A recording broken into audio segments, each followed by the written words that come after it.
Été 2005, banlieue parisienne. En ce jour de canicule, une grande famille franco-indonésienne se partage un ventilateur alors qu'ils vident des cartons. Reza, 14 ans, son demi-frère Léo, 7 ans, sont envoyés par leur mère acheter du riz à l'épicerie asiatique au fond de la cité. Dehors, les frères sont en nage, ils traînent des pieds, plissent des yeux face à la lumière aveuglante reflétée par les tours. En arrivant en France, ils se disaient qu'ils allaient voir de la neige. Mais ce jour-là, il fait plus chaud encore qu'au pays. Reza, indonésien, a du mal à s'acclimater. Il y a la barrière de la langue, bien sûr.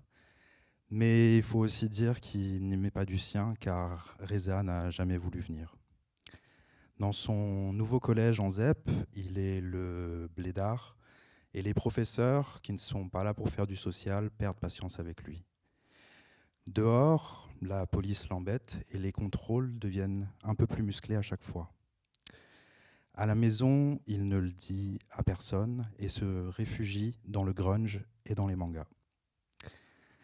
Un jour, alors qu'il dort à l'infirmerie, il rencontre Awa, une skateuse un peu bizarre, qui ne se sent pas non plus à sa place au collège.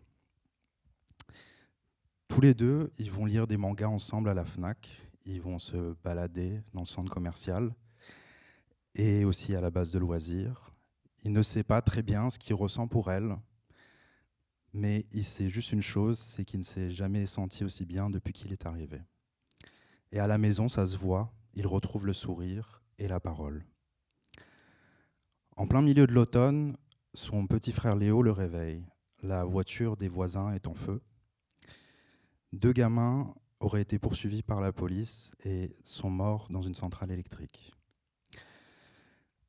Reza se dit que ça aurait pu être lui et cette pensée le travaille pendant toute la journée le lendemain et le pousse le soir à assister aux révoltes urbaines. Souvenir d'un automne heureux part de mon histoire intime. Je suis moi-même arrivé en France au début des années 2000 avec ma famille et je voulais raconter ce que c'était du point de vue des enfants que d'être arraché à un pays et d'être projeté là, dans ces lieux impersonnels que sont les banlieues françaises, et de traîner son spleen et sa nostalgie entre les tours. Et surtout, je cherche aussi à montrer comment on fait pour se réenraciner à travers les rencontres, comment on retisse le tissu social.